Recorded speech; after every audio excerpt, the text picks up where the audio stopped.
Welcome to the Foundation Series, your deep dive into startup compensation with industry leaders from across the startup world. Join me, Matt McFarlane, a people operations leader turned compensation specialist, as we uncover the strategies and practices driving success in tech startups around the world. Hear insights from heads of people, founders, and experts as we explore how to build robust compensation frameworks that not only fuel growth and retention, but do so in the dynamic startup environment that we all know and love. Let's get into it.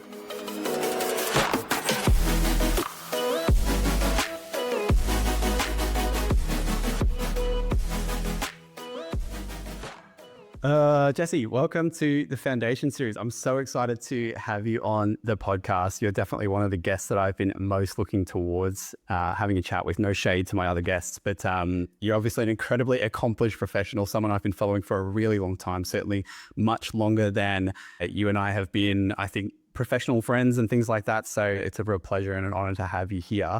I'd love you to say a quick hello and just share for the few people in the audience who haven't heard of you. Who are you? What do you do? What makes you such a prominent person in my professional development career life? Thank you so much for the nice intro, Matt. You're the best. I feel like you and I are more than professional friends. We're mates now, aren't we? We're really mates. For sure. So who am I? I am a person who has worked pretty much the entire career in HR, now in operations. I'm 5 years in to COO roles now. And I have published a book that is called Built for People. It's all about applying product management principles to HR. And that's mostly what I kind of talk about. Like, it kind of spins on that, basically. The idea of really thinking about HR from a kind of a product commercial lens more than kind of the old school, I would say, way of thinking, which is much more kind of compliance and like service orientated. I love it. I love it. And it's a space and a topic that I'm really excited to focus on here, because I think compensation is such a fascinating topic as it is. I think that product mindset and a lot of what you just talked about in terms of the commerciality that it can bring to a business is an incredible overlap with compensation. And so what I love in particular, and I admitted this before jumping on the call, that I'm only partway through your book, but you're not just someone who is writing the theory. You're not just someone who's kind of spouting things that you've tested in a laboratory environment. You are a, tried and tested, former CPO, now a COO. So you've had the chance to really apply and implement a lot of this thinking and in the real world, which is messy and chaotic. Tell me what some of the ways are that you think or you have leveraged this product mindset when it comes to building the comp processes for the various startups you've worked at. First, I'm actually so excited to talk about something so not niche, sorry. That's anyone listening here is like, comp isn't that niche, but something that's like specific, right? Like, I really love that we're talking about something that is, I actually think like it's the underpinning and the most important part of employment, in my opinion. One of the, right? Like, was writing a blog today where the opening sentence is like, what do you want to get out of work? Money, success, company branded swag, but of course, underpinning all this is this financial element. Like, that just absolutely is part of it. People need to work to get money. Well, most people. So the way that I kind of think about comp in this product lens is very much kind of inspired by pricing in the product world. And I think one of the differences or like the interesting parts of taking that approach is growing up, in quotes, in HR. I think the kind of mindset that I was taught was very much around like, we do what the market is doing. It's always this kind of like reactive copycatting type element of how we do things. Like, rather than necessarily be like what are our competitors doing per se, it was almost just like, go and get a Radford and just pull the data and then we'll just copy that. And didn't really think that much about what are we actually trying to achieve with this pricing. You kind of very disconnected from the financials. Like, the money was almost just a reflection of the research of the market and not so much actually about like what was actually happening in the company, if that makes sense. And, we can go into a little bit more detail there. But I really think that one of the really practical things I've done with my team is kind of guide them down the thinking of, think about this like pricing much more than just getting a market rate out. Yeah, it's kind of that thing of like, if you do what everyone else does, you'll get the same results as everyone else gets, right? And so I really love this approach of like, you really need to make it be something that speaks about who you are as a company. And it's an extension of your culture, if not like a really more foundational aspect of your culture, right? And it should reflect that. It should be polarizing. That's something that I talk about a lot as well with people, is like, you don't want everyone in the world to look at your package and go, oh, there's something, there for me. It's kind of really just, it's vanilla. It's kind of blasé. You want it to speak strongly to the people that you want to hire, and it doesn't want to be attractive to the people that you don't want to hire. And so that's really how I see it. And I think it ties into really being market informed, not market led. Talk to us a bit more about how you've kind of seen this approach work in your experience or in the experience of others. I think one of my favorite stories is something that we're really seeing the success of now at Talentful. And I think the kind of immediacy of this for us is really helpful to hopefully the listeners as well. So context, COO of a company called Talentful. Talentful are in the managed services world. We essentially provide embedded modern kind of RPO solutions to tech businesses. So we partner with really big tech companies. You absolutely would have heard of them. You think for tech company, we probably are working with them. Recruitment, unsurprisingly to our dear listeners, I'm sure, has been through the fucking ringer. Sorry, I hope I can swear. You're Australian, I'm Australian. Totally, but it's an Australia-based podcast. I would be, good. Would be weird without it. All the Australians listening are like, she swore. I didn't even hear any word there. So so I think we've really been through it the last couple of years, right? Like recruitment is in a lot of ways, I think, kind of a canary in the coal mine of like what else is happening in the tech world. And if you're seeing something really like dramatic happen there, you're probably going to see it happen to your rest of your functions for the next like 6 to 18 months. So we went through COVID, or just after COVID, we saw that massive ramp that so many of the tech companies did, where just growth went through the roof. And then afterwards, the crash, right? And a lot of us really felt that personally. There's a lot of people who were impacted in terms of losing their roles or having their roles significantly impacted, or really in the context of comp, having their comp totally frozen, right? Like companies made this decision, and Talentful was no different, to say we're going to freeze comp, we're going to freeze promotions. Now, and I don't want to say this from a place that, like, if you're someone out there that's made this decision in the past, I am sure you've made this decision with a lot of things happening at once. You're in the rock and a hard place. You need to make a quick choice. And this is one of those first levers that people pull is like, let's suspend comp. Let's just pause it. Or comp reviews, I should say. I personally think it's probably one of the worst things you can do as a leader in HR. Like, I would say this is like, you only pull this if you are on the brink of immediate bankruptcy, basically. Yeah. And it's a last ditch.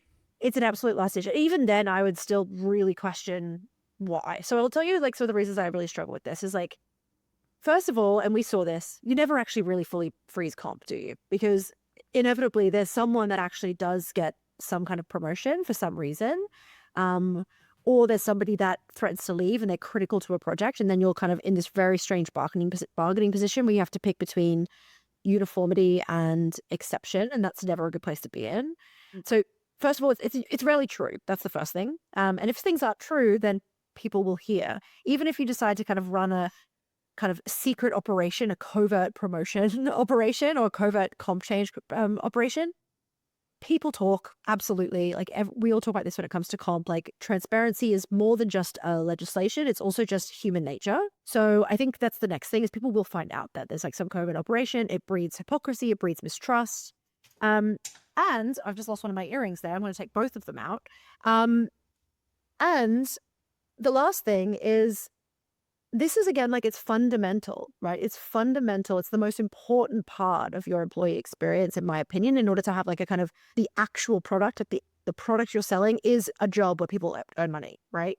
So in order to take away the value from that fundamental, you're immediately kind of corrupting the agreement that you have with someone, whether that be in contract or just there's a psychological contract we all sign when we take a job, which is that I'm going to be able to increase the quality of my living through this job. And if I can't, then you've breached contract with me. Yeah. Right? So we did make that decision. And I say all these like reasons why I think this is a terrible decision, not to disenfranchise or, discredit the team that made it, because again, I actually think a lot of the reasons that this was decided on were like urgency, immediacy, and justified. But I say it because I think it's important to know that like everybody has made these kinds of mistakes or decisions in the past that then you have to rectify it. So we come out of 2023 and we're in a better place, but by no means are we in a stable place as a business. And what we have now is a year of pent up frustration and anger from our entire team about the fact that they both haven't had comp changes, and we've, again, like these kind of breaches of trust, micro and macro, have happened within the team. I am handed really an extremely dedicated workforce who have been through a really tough year and a really engaged leadership team who really want to resolve this. But it's a challenging problem because we still don't necessarily have the kind of financial view and stability coming out of 2023 into 2024. Like, no one really did at that stage. We'd seen so much volatility. And we have to figure out, well, how do we solve this problem as quickly and effectively as we can without kind of causing ourselves more strategic risk? Because the other problem we have is we don't want to have to run more redundancies in the future, right? Like, that's just not something Yeah, it's another trust crushing exercise, isn't it? Exactly.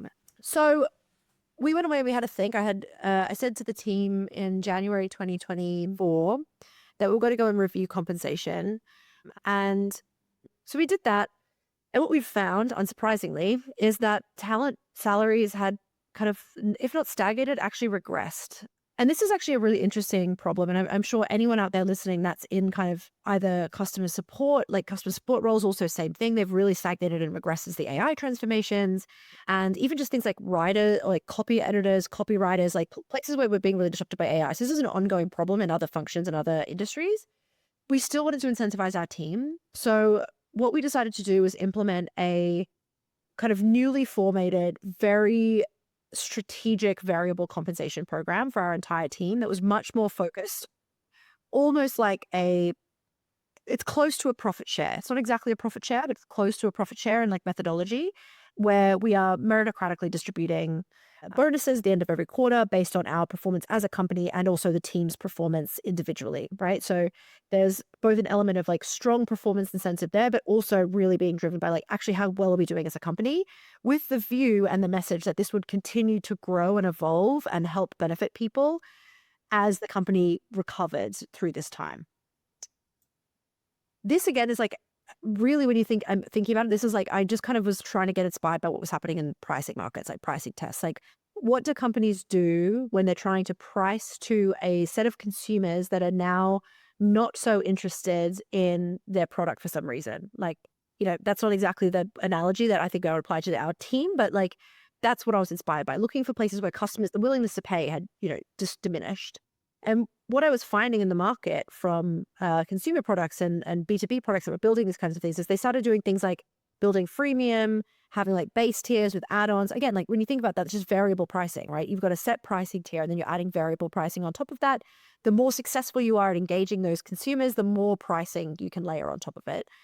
And that was really the aha moment that I had of okay, how can we build that into what we're doing here to really leverage engagement while keeping ourselves sustainable through this change? And now we're at a place where 26% of our team were promoted in 2024, and we've raised the average salaries across our team, not leadership. I want to kind of stress that, by more than 10%. So we've seen really large pay changes for our team, and that is a combination of variable and base. But I want to say that's paid. We've paid that out. This is not potential. This is actually paid out 10% salary changes. Yeah, amazing. I love as well that you I think collectively there's these themes of your stakeholders are obviously your people here. There's a real goal around, rebuilding trust, about ensuring that people have a stake in the company, things like that. We've talked about market informed versus market led. I'd really love to understand what role did that stakeholder as an employee play in this sort of a process? And maybe not just for that example, but generally, because I think a lot of companies shy away from involving their people in compensation discussions and decisions, which is crazy when you think about, the fact that they are the people that can help you build something that is truly catered to the kind of, organization, environment, and the talent that you want. You should absolutely be speaking to them. So yeah, what's your experience been on that front? Yeah, I think so. It goes without saying, again, talking about the topic of the book that I wrote, but user research is really important to me. And I think it's really important to say that user research doesn't necessarily mean that you go away and do exactly what your users say they want. That kind of trite but true quote, people say they want faster horses, comes into mind. So when you're pricing a product, you do pricing analysis, you do pricing analysis, you do go out and run pricing surveys, you do kind of understand willingness to pay. And that's part of the process that we took as well. So we sent out essentially like a compensation survey, which tried to focus mostly on like the problems people were having with comp, not the ideas that they wanted. So we didn't say, what would you like to see necessarily? We said, like, what are the things that you're really frustrated about? What are the things that are really upsetting you? So that we could get a better understanding of the problem statements and then apply solutions based on other inputs of feedback. And some of those other inputs of feedback were just genuine conversations with people, like, how are you actually feeling about what do you think is like a good enough pay rise? Like some of those conversations. And some of those things were just data, like actually pulling out from our HRIS, like what were in the periods of time where people were least likely to leave the team in certain cohorts, what was the average pay changes to those people? Looking at pay change data, we did know around exits. So a question we do ask people is like, if you're leaving because of compensation reasons, like, can you give us some kind of insight into the rough range of differential between what we're offering, what they're offering? And of course, not everyone wants to give you that information. That's completely their prerogative. But some people do actively say like, yeah, look, this new role I'm getting is this is the difference. So all of that data also helped inform us because we had data that was being given to us where there wasn't an incentive. And I think this is actually a really important part of the user research. When you're asking people a question, when I go out as a COO and say, we're looking at comp and then run a survey and say, what would you like? No one is incentivized to say, oh, we're good. Don't worry about us. Or like, oh, just, whatever the minimum you can is, like everyone is incentivized to say, well, as much as possible, right? Of course, because that's how it works. So what you need to look for is more unbiased sources of that data. And that is the kind of the forward-looking data. But the things people aren't going to be biased about is the problems they're actually facing because they want you to solve those problems, right? So that's very much the approach that I took to the compensation like research.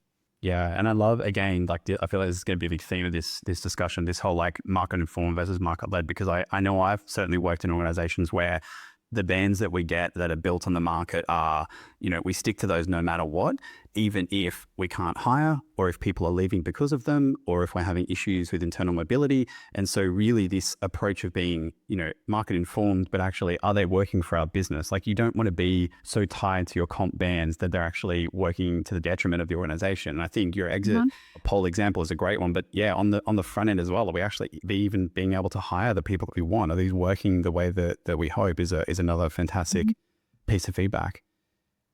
And I think we've sort of talked about this approach, which again, I think is quite novel for companies, but about building comp in the open in a way. Yeah. What do you think are the ways to do that really effectively without losing trust? Because I think a lot of the feedback or certainly discussion that I have with people who are concerned about being, or the wave of pay transparency is like, what if we get it wrong? I think a lot of HR people or people are expected to know and have the answer and be resolute in decisions and actions and implementations. How can you take this approach, which is again, very much that product mindset of like, let's build something, let's test it, let's iterate it. How can you take that approach with comp without kind of losing trust along the way, do you think? Yeah. I think transparency is a spectrum. And again, like you need to apply what's right for your business. So I'm going to talk to you about two like very kind of polarized examples from my own history. One of them is Whereby and one of them is Talentful. Whereby is a SaaS business that is, and I think was very well known for its kind of approach to how to employ and how to engage your employees in this process. We had a completely transparent, more or less, compensation methodology that you could publicly access. So we weren't quite Buffer where they have I think one end of the spectrum is like every single person's salary, what you're going to get paid. We were kind of one row down from that, which is we will share for you our entire philosophy of how we get there. We will share all of the salaries on all of our job ads, which is now just pretty much standard. And during the interview process, we do not negotiate because of that. Like we have a very thorough approach to how we do this. And we can talk a little bit more about Whereby. And then Talentful, on the other end, we are a services company where our people are our product. We are selling our team and their knowledge and their experience into other businesses, which means our pricing is pegged very closely to our salaries, right? So for a couple of reasons, we don't want to be out there sharing exactly our framework to the entire world because that's essentially us sharing our price book. It's just us sharing a lot of information that is proprietary. It's ours, right? It's a significant competitive risk for us to be like extremely transparent about that information. But we do want our team, crucially, to feel like they're being paid fairly, that there is a consistent narrative behind what we're making these decisions, that there's a methodology behind it, and that they understand what this means for them. Where do they sit? What's the next step? So we have a transparent salary framework and methodology that we've published internally that everyone in the team has access to. And we share the kind of broad figures, not necessarily the numbers, but we share, like, for example, a move from this range to this range is this percent. And this is what those skills are that you require. This is the requirement to reach this bonus level. This is how this bonus level is achieved from a company perspective. And for us, that level of transparency works very, very effectively. But for whereby that might not actually have been the best approach.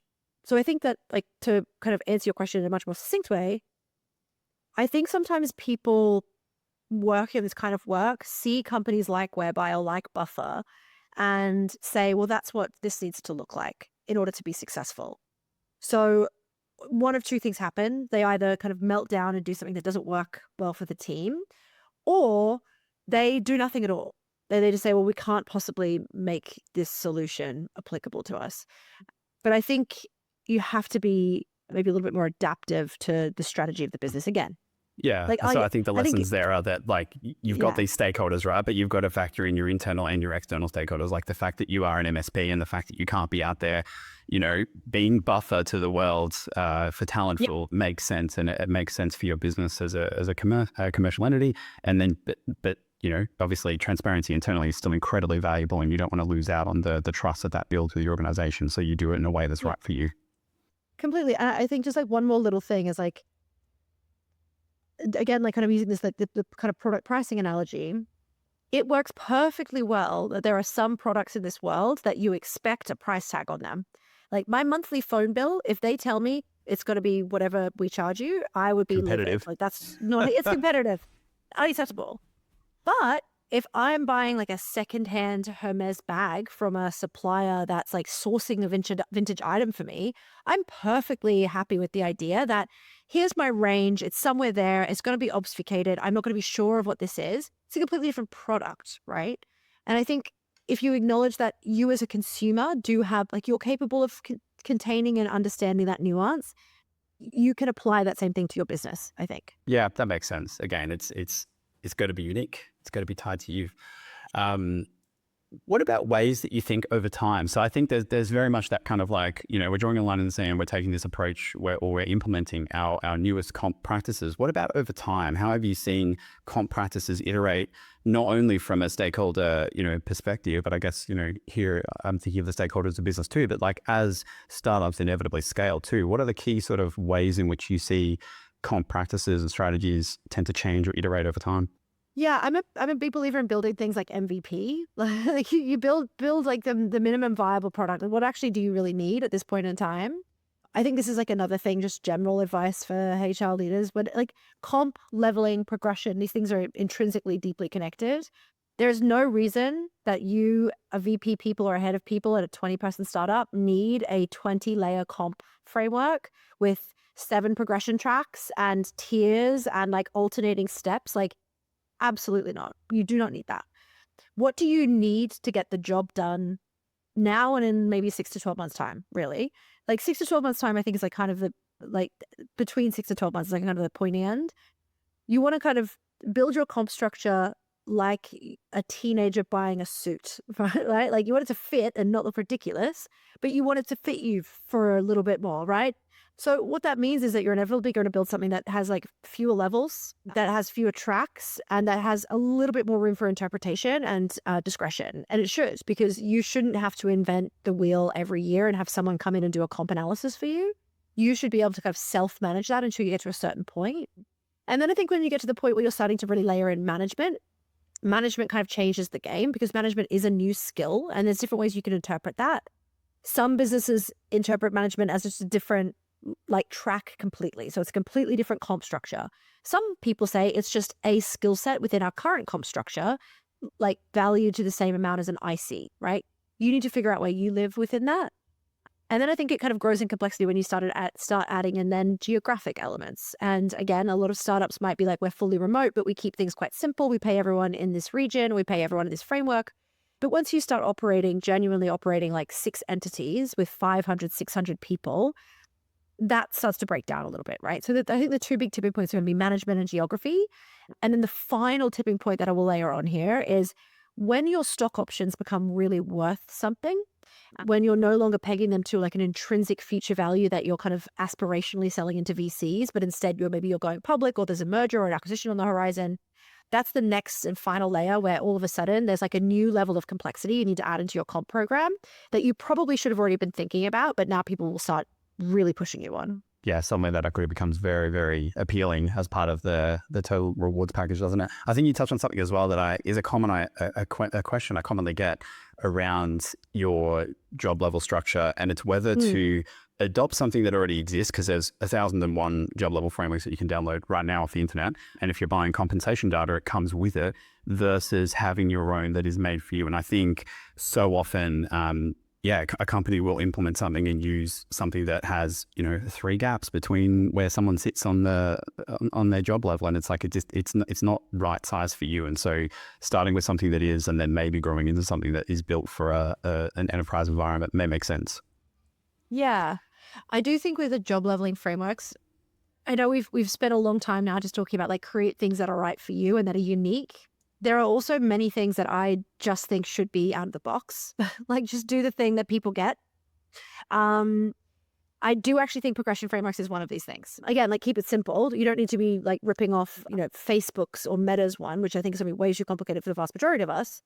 Like SMEs or like up to even 1,000 people, it might be too complicated. But there are certain things that you want people to just read and be like, oh, I already get this. Like I already understand what this means. And I actually do think like, if you're creating a job leveling structure from scratch, I would really scratch my head and wonder like why. Yeah, I think there's a lot that are available that you can certainly, at the very least, be informed by if you are going to build your own. Yeah, no, I agree with that. I want to go back to something you touched on, having built for Talentful, around this concept of pay for performance, and the model that you built for Talentful. But just generally as a topic, I think is something that's very interesting to a lot of people, certainly founders at the moment, is like, it's a more competitive environment. How do we ensure that we are actually incentivizing performance? But the thing I want to talk to you about, because I think you've given a really great example of when a pay for performance model works, is when can it actually be a liability? When can it work against you? Either, a previous experience or just even companies that are considering it. What would be your kind of like, don't do it just yet, or unless these things are satisfied? Wow, what a great question. I think there's a couple things that immediately come to mind.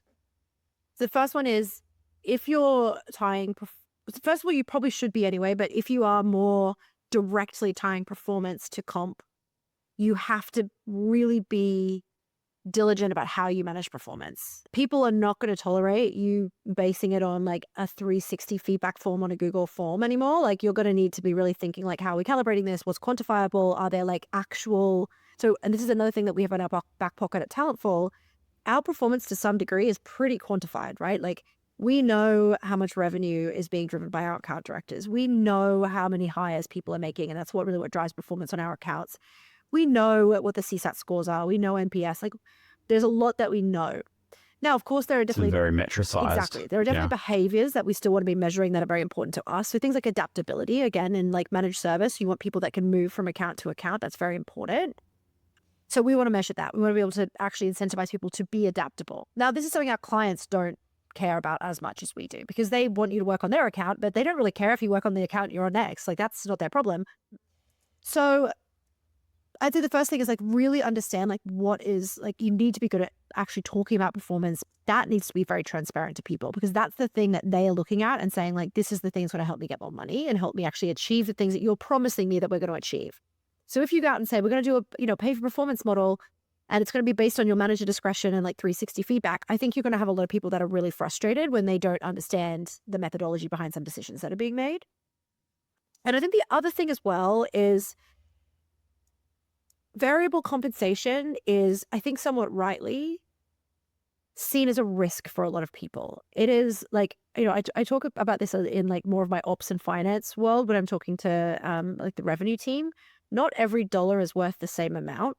A dollar from a customer that pays every month on time is worth way more to me than a dollar from a customer that's a real pain that never pays on time.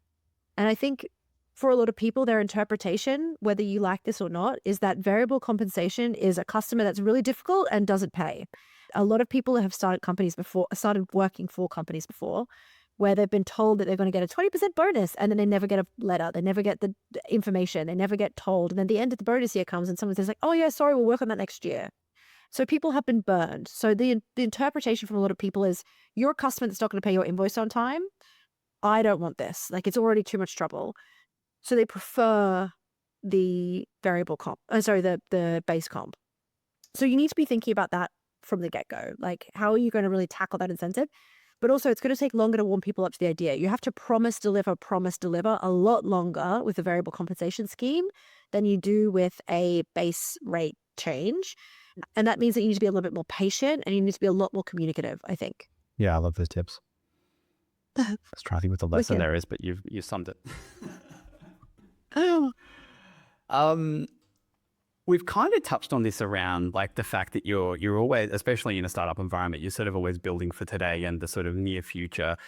Mm-hmm. What are some other ways that you think, and maybe more from a compensation or a total rewards side, do you think that companies can ensure that they're not kind of like hampering agility? Because I think that one of the common things that often comes up for job level frameworks in particular is like, oh, are we being too defined? Are we kind of actually preventing people from, stepping outside of this box to do other things, which is such a critical, requirement or a attitude when you're at a startup?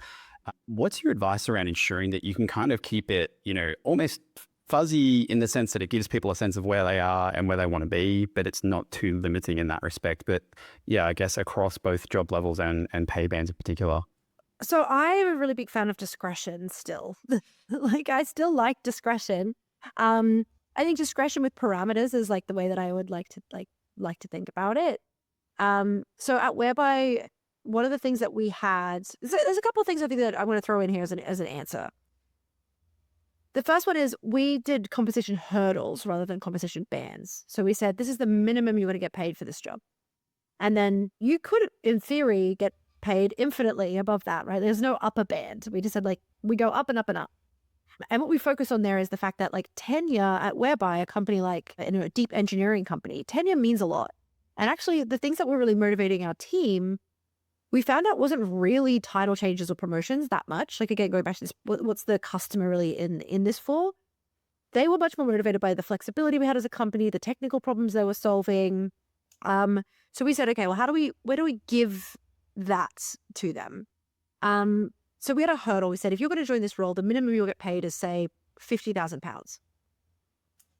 Every year we will review that, and we will increase that based on how the company's performing. So the budget we have to distribute to everybody, and your performance. There's a meritocratic element of that again, and it's always calibrated. And you could stay in that role for 7, 8, 9 years and never get a promotion and get new comp every year. That's more than inflation, right? It could be like, one year we gave, I think the average engineering salary increase was almost 15% after COVID, right? Like, we had a massive year during that massive boom. So I would say that's one way you can do this.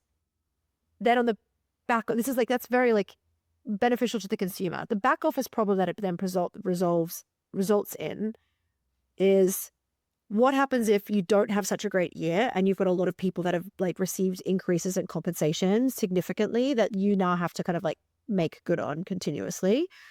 And that's where you need to be really, really good at like your kind of financial management, forecasting, budgeting, and like distributing that cash in an ethical and fair way that it's not going to hinder you in the future. So it's kind of putting the responsibility back on you, but also giving a benefit to your team, I think. I think the other thing that we added in was, again, another discretionary piece was, we had that hurdle, and then on joining, so we'd say, like, again, minimum salary of £50,000. We have someone that joined, we would always say to people, like, there's no negotiation. You see the salary of the job ad, we pay what we think is a 90th percentile. We pay in London, we pay in the US average, and we pay globally those two salaries. So if we're hiring you in Portugal, then it's almost certain that you're getting a really good deal in terms of what your market rate is in that region if you're going to apply to an on-site job. Now, that no negotiation rule, one thing we did do is, so in our job interviews, first interview we'd say, I'm sure you saw the job ad, you're sure you saw the comp. was that close to what you were expecting? Any concerns with that? Any problems with that? Know that what we discussed in this call, we're not going to negotiate going forward. This is the last time we're going to talk about compensation. And someone might say, actually, I'm really looking for 53,000 or 55,000. There's reasons why, whatever. What we did say is that because we have this upper hurdle, right? So our teams are all paid slightly differently. There's always a justification for it.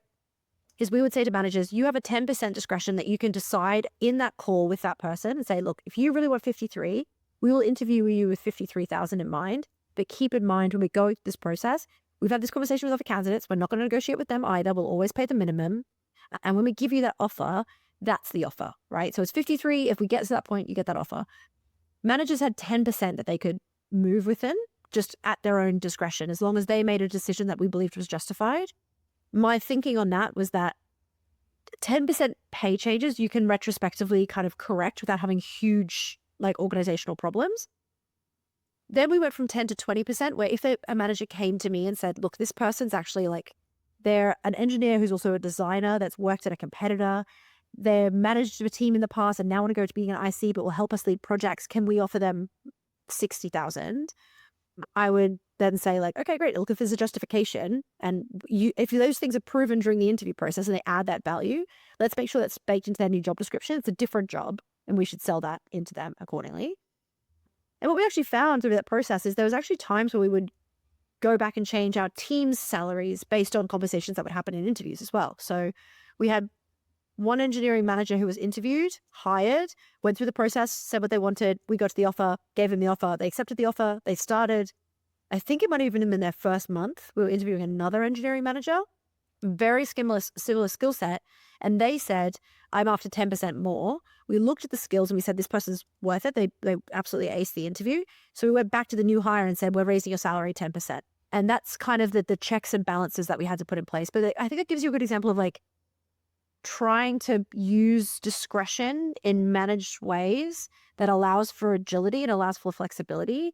And that also still, again, incentivizes your team to acknowledge that okay, so there's a structure here, but if I do certain things and change certain parts of my job and achieve new skills that aren't on the framework, then actually I'm going to be compensated for that. And to also 10 years compensation. So those things are good. Yeah. I mean, there's a bunch of things I love about that example. I mean, I think in particular, the hurdles not bands concept, and just especially in, I think, an environment we're in now, I think, just after COVID, everyone, there's so much money, everyone's company was growing so quickly that actually the incentive of promotion made sense, because someone could probably be realistically promoted every year if a company was growing, halfway decent.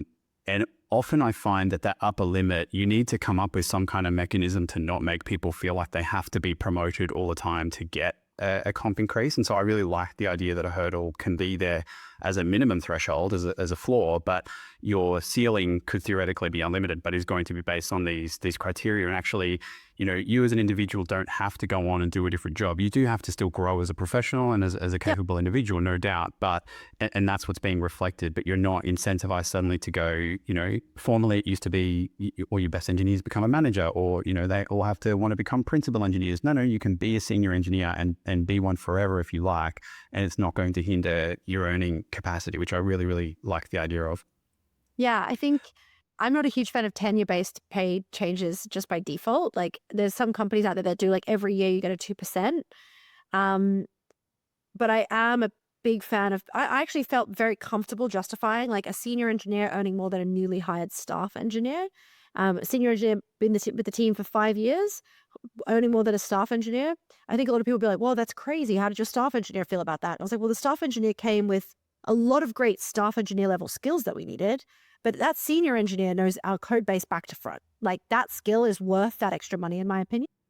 100%. And I think as well, I really like how you talked about almost this, you're kind of separating the role from the individual as well when you were talking about, what we're going to offer. And I think not being too rigid on this is the role that we expect from you, and to the extent that it limits you as well. If you are bringing someone in who brings the skills that you need for the role plus so much more, they are more diverse, they are more adaptable. So how can you make sure that you're compensating that effectively as well? They're both really fascinating concepts to me. I'm glad you like it. All right, as I guess we sort of start to bring this to a close, I'd love to ask you, like, again, you've got such incredible experience and obviously we reflected on a lot of that. If you had to redo an entire compensation rollout from your past, and it could have even been a successful one, but you're like, actually, it could have been more successful, what would you have done differently, do you think? Oh, there's so many things. I'm one of those people that like literally will stay up at night like cringing at work that I've done in the past. I think if you're a person, and I know you're one of these people too, who like loves open sourcing things as well. I look at some of my old work that I've like shared proudly with the world and I'm like, ah, It's a rite of passage. it's a rite of passage. I mean, anyway, that's a whole thing. But it's like two things that come to mind. I think the first example is a Talentful one. And during this rollout I've just described as being successful, I didn't consider my own personal limitations in the rollout. Let me explain what this means.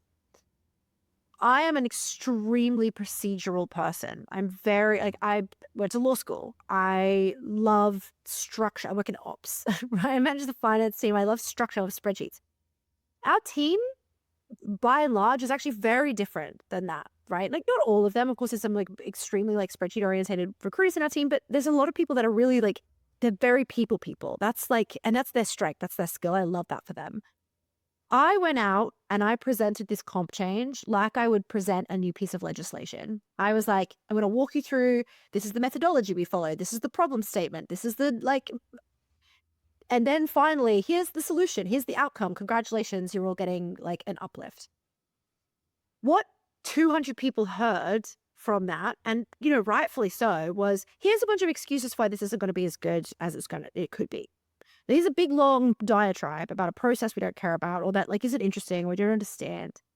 And I don't, don't want to like absolutely don't want to sound patronizing them. Like I think they were waiting. They've been waiting for a year to hear the outcomes of this, and I presented the message the way that I would like to hear the message, which is, what's the process you went to? So I learned from that, like, it doesn't matter how good your methodology is, if you're still not targeting the message, the communication to the audience that are receiving it, like, you're going to be in hot water, right? And this is actually a thing that you actually see a lot in like pricing rollouts as well from like companies. Like the amount of times actually a really not a bad pricing idea is badly managed because some founder posts a blog that's really like self-serving and customers like revolt. Those kinds of things, I think, like that's a big learning for me. It's like, don't let your own limitations get in the way of a rollout. And the second thing that comes to mind is when I was much more junior, I worked at a company called Wonderbly. I was the head of people there. And we wanted to move away from just pure chaos comp reviews. So like founders were running them independently on people's anniversaries, completely unforecastable, very like discretionary, into something much more structured. And I wanted this to be like a feather in my cap. Again, letting myself get in the way of a good rollout. I wanted to do the best ever comp structure ever, which is, by the way, stupid. Like, you want to do the most effective one for the time you're doing it and then move on. Like, get an expert like you into the room and be like, teach me what I need to do to get this successful, and then I can do it again in 2 years' time. I invested so much time and energy into this thing. I did the classic HR, go away into a back room, develop this independently, come up with this big like framework and structure and 9-box grid and like calendar of everything. I implemented it. It looked great. I wrote a blog about it, I'm pretty sure. And everyone that reads HR stuff was like, this looks great, because it's like the stuff that we lap up. We lap up like frameworks and spreadsheets. The team looked at this and were like, whoa, this is worse. This is more structure and more confusing and more documents. Exactly. So yeah, I think the two big learnings from that is like, don't let yourself get in the way of this. Like, it is a task you have to do. It is not something that, it's not a badge, it's not a Girl Scout badge, right? Like it's a job that you have to get done. Treat it as such. If you do a good job, that's the feather you get to put in your cap. Yeah, that's such a good lesson. And I think like another thing there is just you don't have to overcook it. Like, I think from my own experience, and certainly the experience of everyone else I've ever spoken to ever about compensation, is that the bar is so often very low when it comes to good comp practices. And so even some really formative things like just saying, hey, here's what we do today. People probably either didn't know that, or they had a different interpretation from another colleague or a different place they work. And so they've made assumptions. Like, I think you can start to get started. And it doesn't have to be this massive like mental obstacle or hurdle to build something that is better than what you had. Even just simply writing a Notion doc and saying, here's what we do today. Just in case you didn't know, here's how often we do a pay review.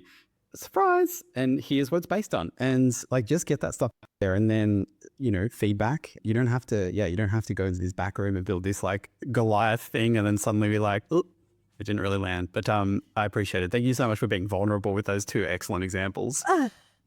Hashtag vulnerability. Survivor. HR survivor. What would you say, like a question I always love asking is like, what's a bad piece of comp advice that's widely accepted? Because I feel like there's probably a lot, but from your perspective, what's one bad piece you've seen? Can you narrow it down? There's like, I feel one thing, which I'm trying to think of something like slightly controversial because I love to be that person. Let's do it. We've kind of already talked about this, but I do think that people that just like wildly go after full transparency without really thinking about it is one thing. Like, you have to have an obligation to be completely transparent about this. Actually, I think that's kind of bad advice. Sometimes you're not ready. Sometimes you shouldn't. We just talked about an example of that. Transparency means wildly different things to different people. So I always get a little miffed when people say that. The other thing I think is I'm not a huge fan of is like strong location pegging. Like weak location pegging I'm into. So again, it depends what you're doing. If you're a company that's just operating like a warehouse in the rural part of Portugal, then do strong compensation pegging, go hard. If you are a kind of remote company that's employing people in a broad region and you are picking to do a salary assessment for every individual to try and get as close to the cost of living in those locations as possible, you have made yourself an absolute hair nest that you're going to have to pull yourself out of.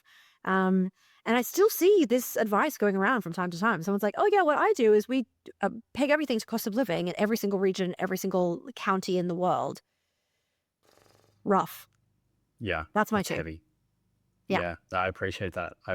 Yeah. Transparency it's popular and it's coming, and I think it's necessary and I think it's important. But it's still going to be done for you. And I think, I obviously love paid transparency, anybody that follows me, but it has to be done right. And I think there's so many steps that have to come before transparency, which is fundamentally somebody knowing what you value their role as.